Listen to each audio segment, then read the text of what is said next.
Hi everyone, welcome on section 51. You are watching DozGeek. I am DozGeek and you are watching section 51.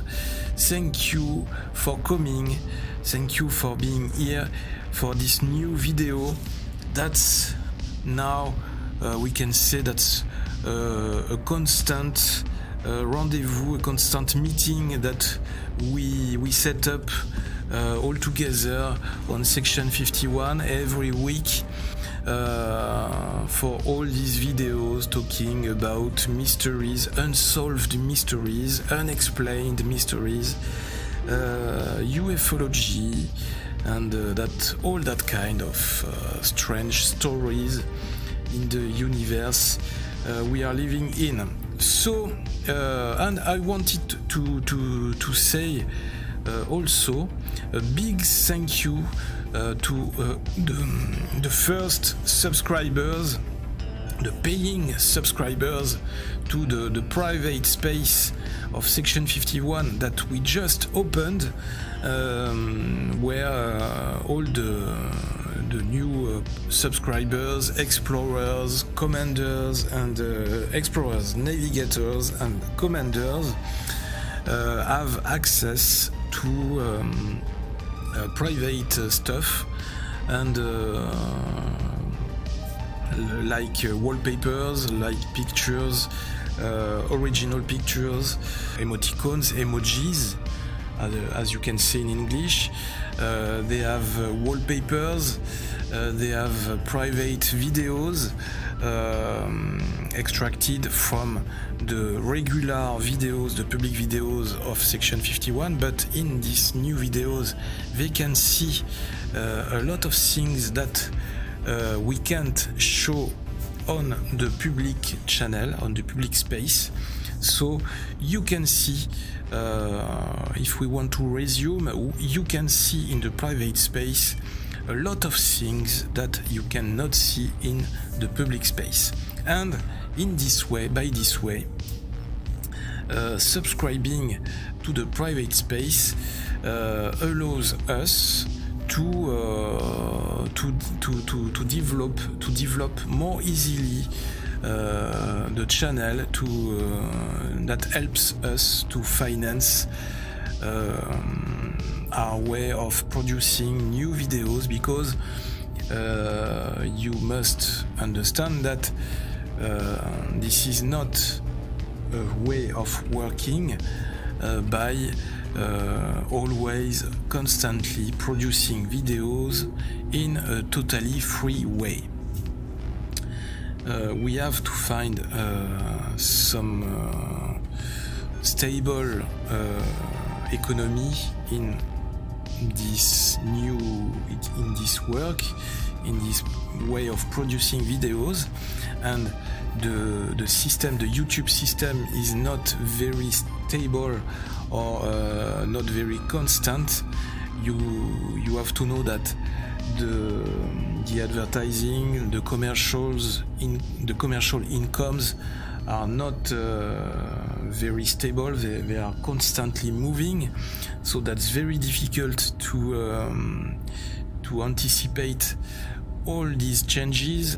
It's a bit like the Patreon system. People pay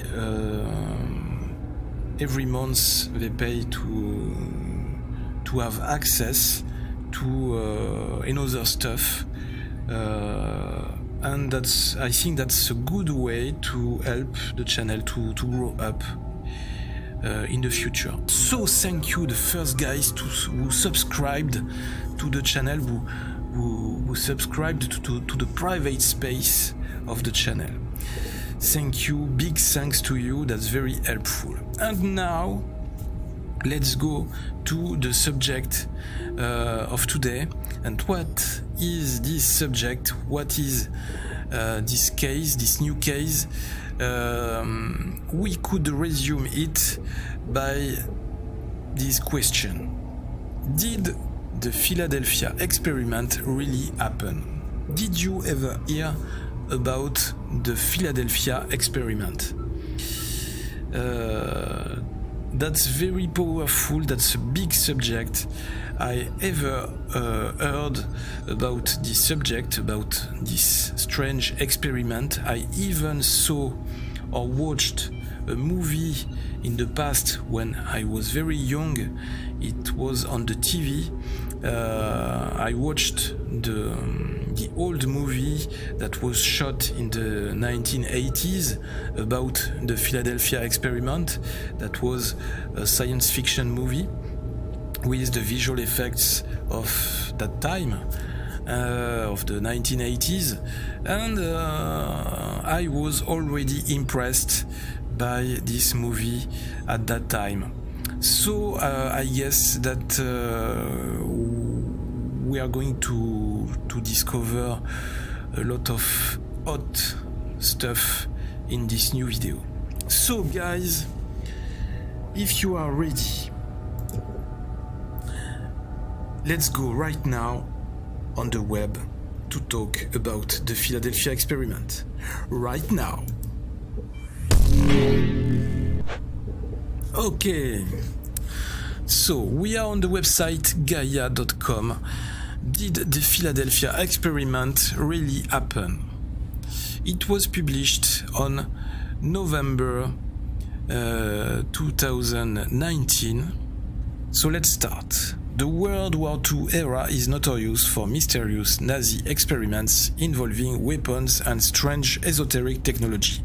But the US also conducted its fair share of tests on new and nefarious weaponry and wartime tactics. Some of the most famous minds of the time, including Nikola Tesla, and we have talked about Nikola Tesla on the channel, and Albert Einstein, were even employed to execute the military complex's will, occasionally leading to some perplexing stories. One of the more bizarre accounts involves the supposed attempt of the Navy to develop a technology that could make an entire ship invisible to the naked eye. But these experiments had some unintended consequences that led to the project being shut down and buried, until a man who claimed to have worked on the project blew the whistle on its cover-up.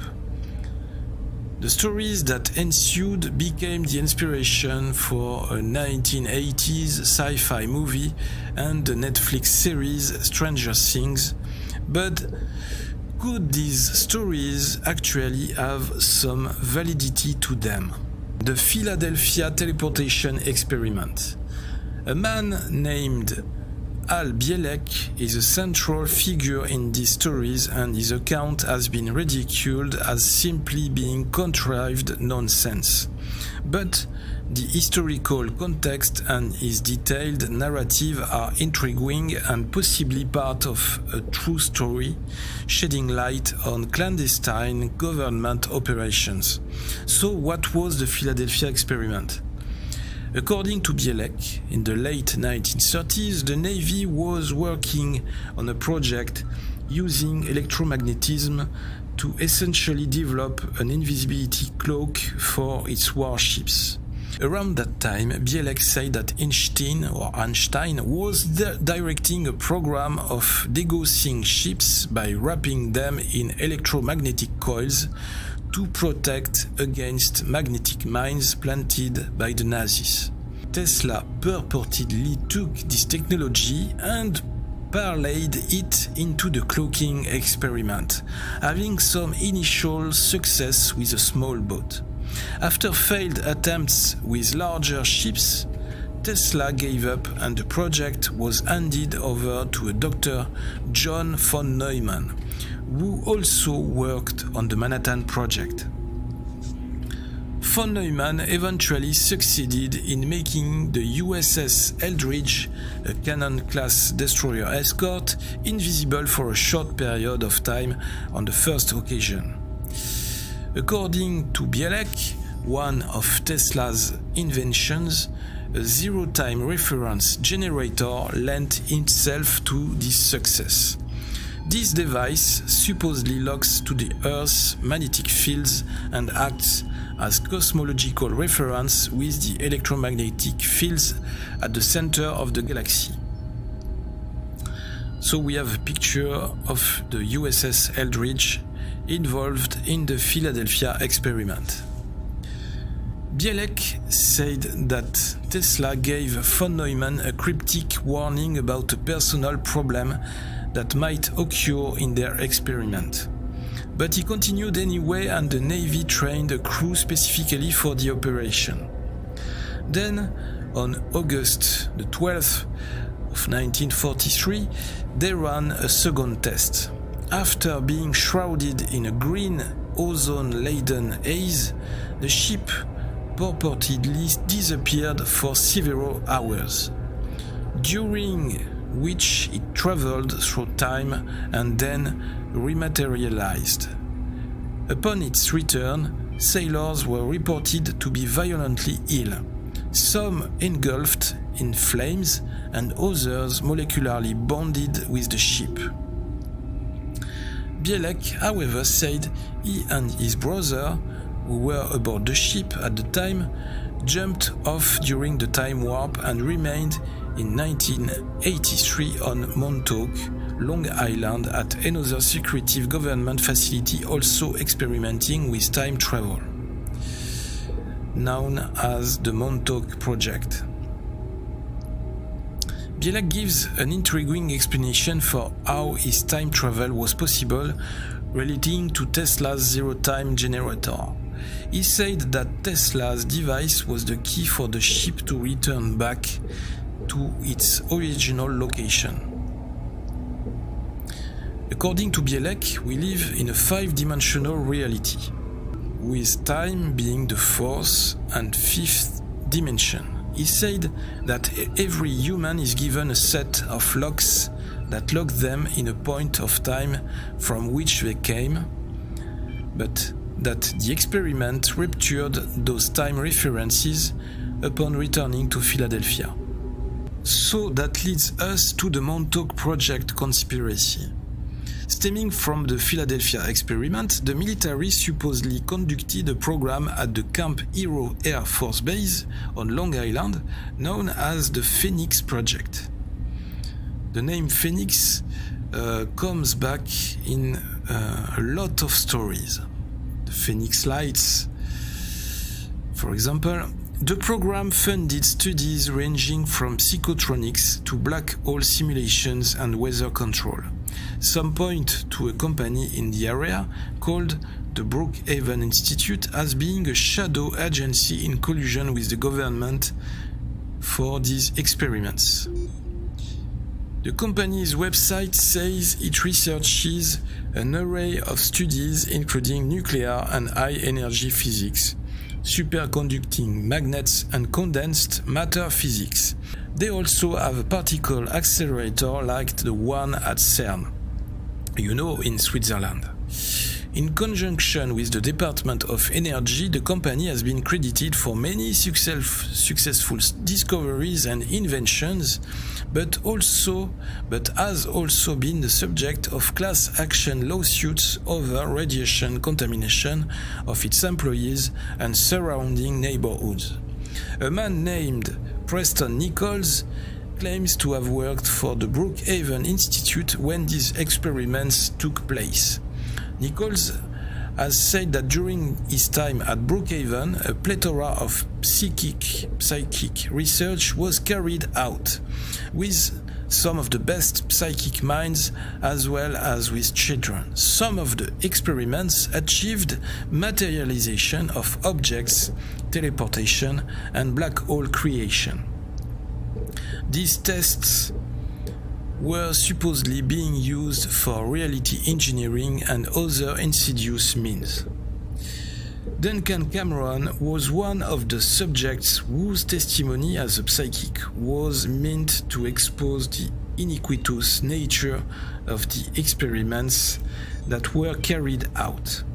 Through a somewhat convoluted story, Duncan was reincarnated as the brother of Al Bielek, after having perished during time travel in the Philadelphia experiment, and was again involved in this corollary project.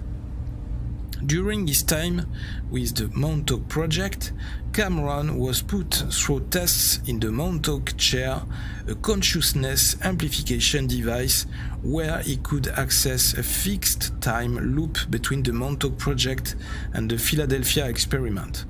Whoa, that's becoming very hot and more complicated. Working with Nichols, Cameron used his psychic capabilities for a project called the Seeing Eye, where he used a lock of someone's hair to directly access their mind and tap into their sight and other senses, eventually attempting to influence their thoughts.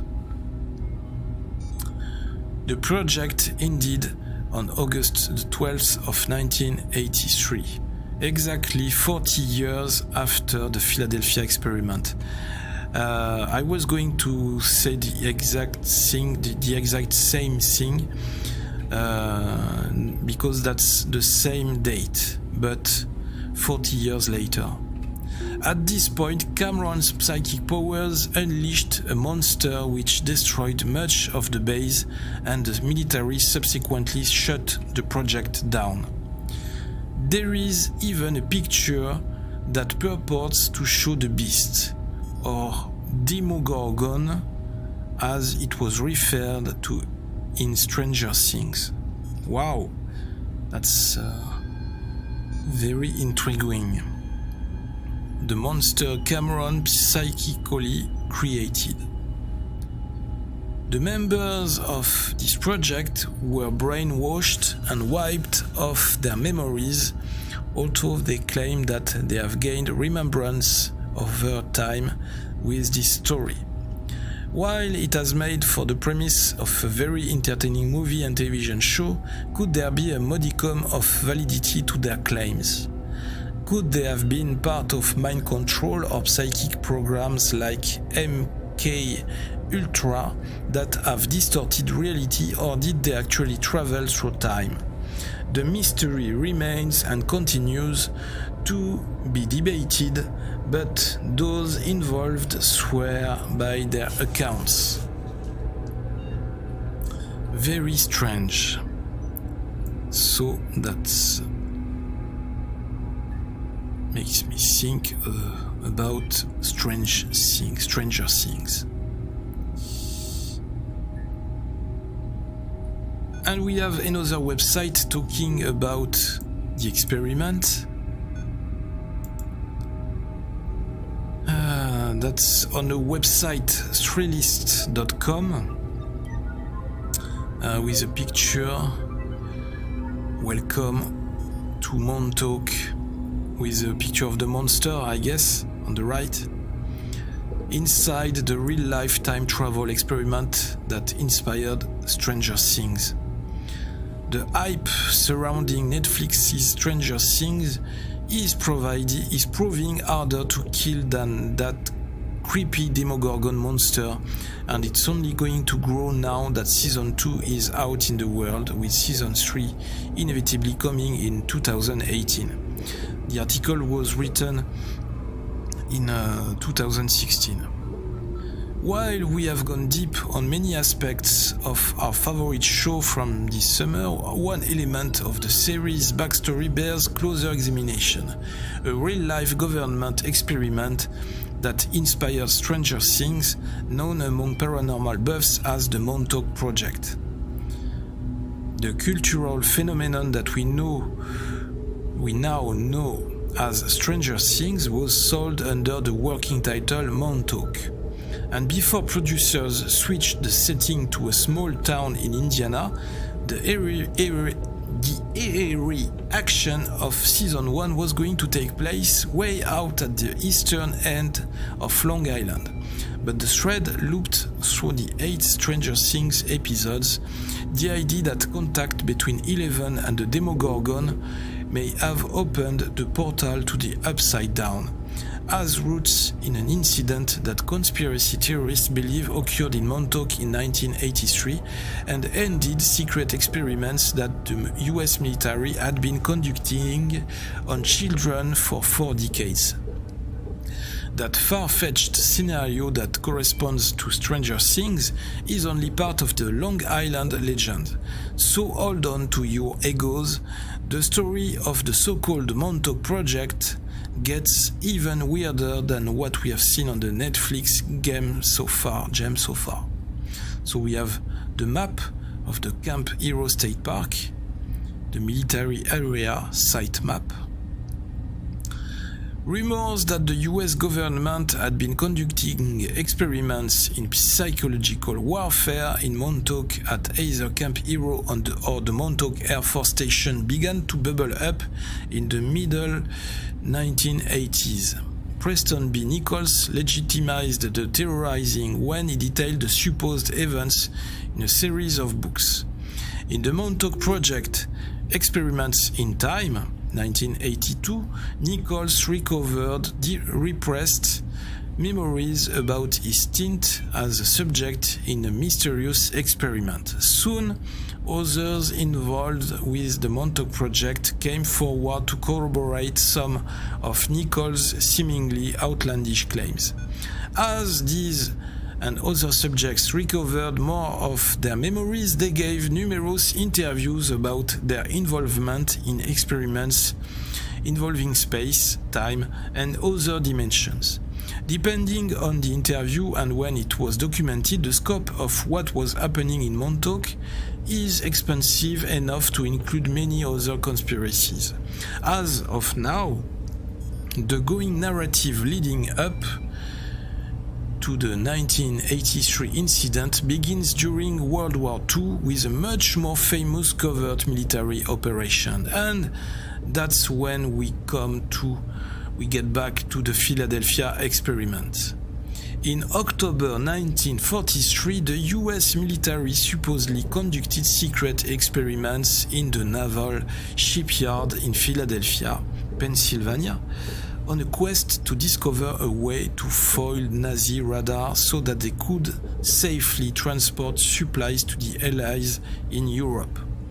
The Navy has never admitted to any of these tests taking place, but according to conspiracy theorists, as far back as 1955, it not only succeeded in uncovering how to make its ships invisible to radar, but accidentally managed to cause a battleship to travel.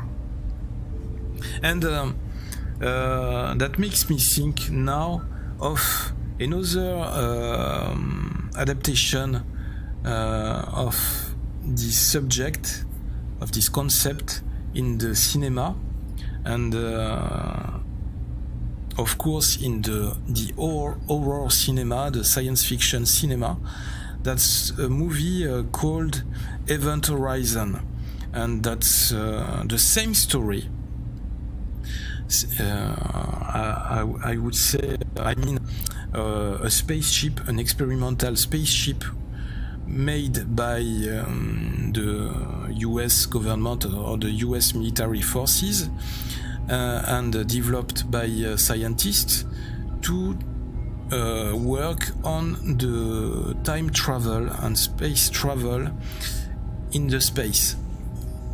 And that's a very clever adaptation, a clever interpretation of in the future in the space of the Philadelphia experiment, and that's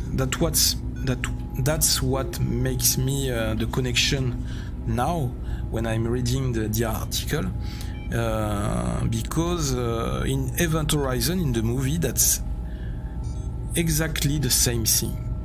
We have a spaceship which is designed for experimentation in time travel, and at one point, at one moment, the spaceship is being uncontrolled and is launched in time travel, and when it gets back, many years later, near a planet far from the Earth, the spaceship has become haunted by the evil and also the ghosts of the crew who were in charge of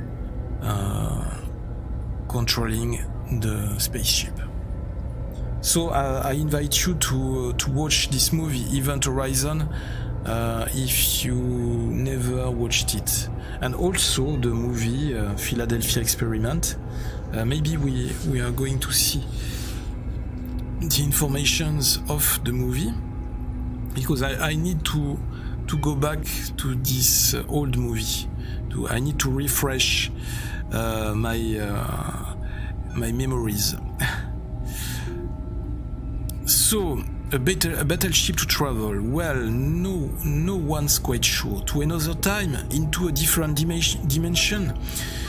The ship went somewhere, and after the military learned about the negative effects of their exposure to their version of the Upside Down had on the crew, it shut the project down.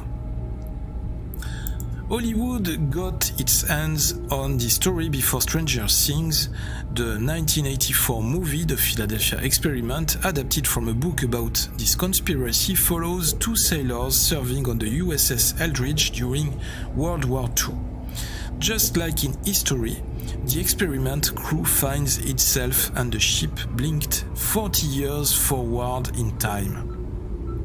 Once in the future, they realize that the Philadelphia Experiment has been revived in the 80s, but as a way for the government to make an ICBM shield, thanks Cold War. The two experiments connect through a time wormhole, and the generators on the Eldridge keep the portal open as it begins to suck in matter from 1984. The Philadelphia Experiment underwhelmed at the box office, but for a select few, the movie triggered a new and old life. So, a portal to Montauk. After seeing the Philadelphia Experiment in 1988, 57-year-old Al Bielek couldn't shake the eerie feeling that he had seen it somewhere before. Undergoing various forms of New Age therapies, Bielek was able to uncover repressed memories of having worked on the Montauk Project in the 1970s and 80s. He also ascertained that his memories had been locked away to keep the experiment secret. As his memories came flooding back, he learned that his name wasn't Al Bielek after all, born Edward Cameron, and not James Cameron. That would be too big. It also worked on the Philadelphia Experiment with his brother Duncan Cameron when both men were in their mid-20s. Ooh. And that's where we are coming back to the first story, the first website. A few years later, Al Bielek presented his story at a Mutual UFO Network conference. The Philadelphia Experiment was real, he said, and he was the proof, having lived out the World War II section of the movie. Bielek claimed that sometime in the 1940s, Nikola Tesla figured out how to make the USS Eldridge invisible and, in the process, opened up a time wormhole into the future that sucked in the ship. The Cameron brothers were on board, jumping off the vessel and landing at Montauk's Camp Hero on August the 12th of 1983. The military promptly sent them back through the wormhole with a mission: destroy the equipment on the Eldridge. Because the USS Eldridge has opened a time hole, a wormhole, which seemed to stay open. And it, as I understand, it provoked some disturbance, some some negative effect, some unbalance in our universe. According to Bielek, the brothers completed their mission, though that didn't stop the government from doing more experiments on building portals into the future. So they made up in closing the wormhole, I guess. During a 1990 speech for the Mutual UFO Network, Bielek described in vague terms how he had been de-aged, had his memory wiped, and had been forced to live out the rest of his life as Al Bielek.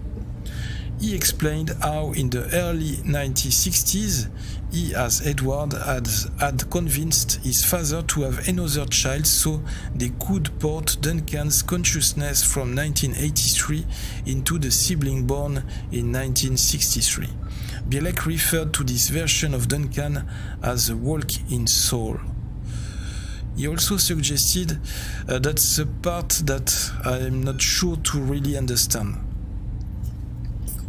He also suggested that a 1983 accident, as detailed as he gets, caused him to begin aging rapidly. So we have a video of the interview. When psychic powers became psychic espionage, Bielek's stories circulated and gained the attention of Preston Nichols, who would befriend Bielek and tell the Cameron brothers and his own story. In the Montauk Project, Experiments in Time, Nichols writes of his time working at Camp Hero on the secret experiments. Specifically, during the 1970s, he claimed he had worked with Bielek on something called the Montauk Chair, a piece of furniture that used electromagnetics to amplify psychic powers. Duncan Cameron, the walk-in soul child version born in 1963, was found to have psychic powers and became the focus of many of the Montauk Chair experiments. Apparently, Duncan could manifest objects just by thinking about them while in the Montauk Chair. Wow! One of the experiments Nichols describes sounds a lot like the experiment being performed on Eleven before she opens the portal to the Upside Down.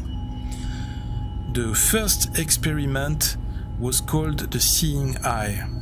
With a lock of person's hair or other appropriate object in his hand, Duncan could concentrate on the person and be able to see as if he was seeing through their eyes, hearing through their ears, and feeling through their body. He could actually see through other people anywhere on the planet.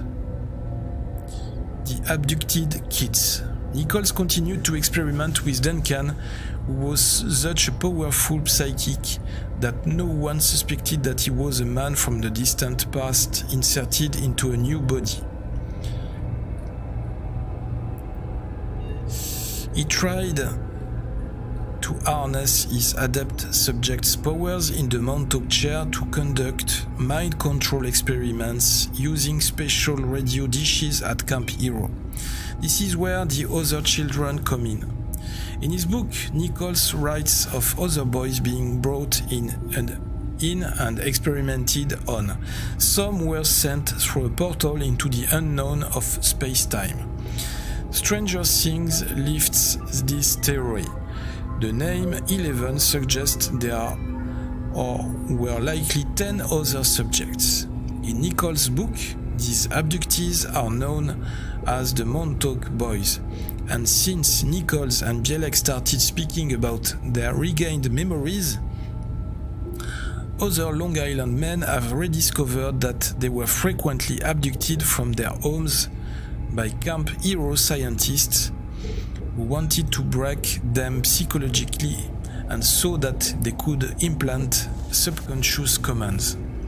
Not to create a crazy Stranger Things theory out of thin air, but who's to say that Hopper's daughter really died of cancer? Duncan establishes a portal. After several years of experimenting with Duncan in the Montauk chair, Nichols claims that they could reliably travel to other times and places, even to Mars. Eventually, they were able to program Duncan with some basic commands so that the poor kid didn't need to be confined to the chair all the time. How kind. At one point, however, Nichols' superiors told him to turn on the Montauk chair and leave it running through August the 12th of 1983. As the story goes, by having another time travel machine switched on, the Montauk project successfully created a time wormhole to 1943 with power at both ends. That's how Ed and the Duncan Cameron of 1943 came through the portal, and that events described by Al Bielek occurred. Nichols kept the Duncan of 1943 away from the 1963 version, but quickly realized that time travel was way too complex and far too dangerous to be messing around with, torturing children, just fine. He and 3 colleagues hatched a plan to use Duncan to shut down the project. Duncan summoned the monster. We finally decided we'd had enough of the whole experiment. The contingency program was activated by someone approaching Duncan while he was in the chair and simply whispering, "The time is now." At this moment, he let loose a monster from his subconscious, and the transmitter actually portrayed a hairy monster. It was big, hairy, hungry, and nasty, but it didn't appear underground in the null point. It showed up somewhere on the base. It would eat anything it could find, and it smashed everything in sight. Several different people saw it, but almost everyone described a different beast. Wow. Nichols had to smash all of the equipment that powered the Montauk chair before the beast disappeared back into nothingness. That incident, plus the successful time anchor that was built between August the 12th, 1943 and August the 12th of 1983, ensured that the project would be shuttered. Employees were then brainwashed, and in 1984 the lower levels of the base were filled in with cement. Even stranger things. Of the many bizarre stories of what happened at Camp Hero, Stranger Things only uses 3 of the core elements: portals, the monster, and children with psychic powers. But looking forward to Stranger Things Season 2, which has not yet been officially greenlit by Netflix, the ongoing rumors of government misconduct at Montauk provide many creepy options for how the story of the boys, Eleven and Dr. Brenner, works out. Some testimonials from Montauk survivors make mention of alien life forms, either of the classic grey-skinned variety or something weirder, like giant lizard people or extra-dimensional beings that appear in a humanoid shape made of hollow glass. The time travel element is also in play, and connections back to the Philadelphia experiment, the conspiracy theories that gave rise to all the Montauk stories. The bulk of the Montauk project is set around the same time as Stranger Things, but true believers like Nichols and Bielek, up until he passed away in 2011, maintain that these experiments dealing with the expansion of human consciousness and future technology are still going on somewhere somehow. In 2008, an unidentified carcass of an animal washed up on the beach of Long Island, adopting the label of the Montauk Monster from the early 1990s version. Cameron's creation is commonly referred to as Junior now. urban explorers still venture into Camp Hero on Long Island, where some claim you can still hear screams in the abandoned tunnels. Sporadic reports that the closed base still draws military levels of power despite being inactive persist. And the truth about Camp Hero and what happened there continues to be concealed beneath multiple layers of rumor, myth, and the fiction of Stranger Things. Wow!